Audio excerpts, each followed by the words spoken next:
ఆపత్కాలమందు యెహోవా నీకు ఉత్తరమిచ్చునుగాక. కీర్తనలు 20 ప్రార్థించినప్పుడు సజీవుడైన దేవుడు నీ మొరను ఆలకిస్తాడు, జవాబిస్తాడు. ఆపదలో ఆదుకుంటాడు. నిన్ను కాపాడువాడు కునుకడు, నిద్రపోడు. ప్రతి క్షణం, ప్రతి సమయం ఆయన నీకు సమీపంగా ఉంటాడు. ఆపద కలిగినప్పుడు నాయకులపై, బలాఢ్యులపై, ఇతర మనుషులపై ఆశ పెట్టుకుంటాము.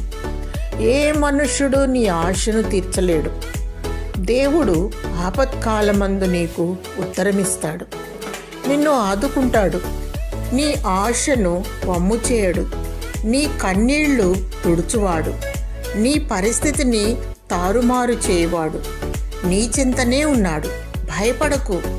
దేవుడు నీ ఆపదను తీసివేసి నీకు నెమ్మది దయచేయునుగాక. ఆమేన్.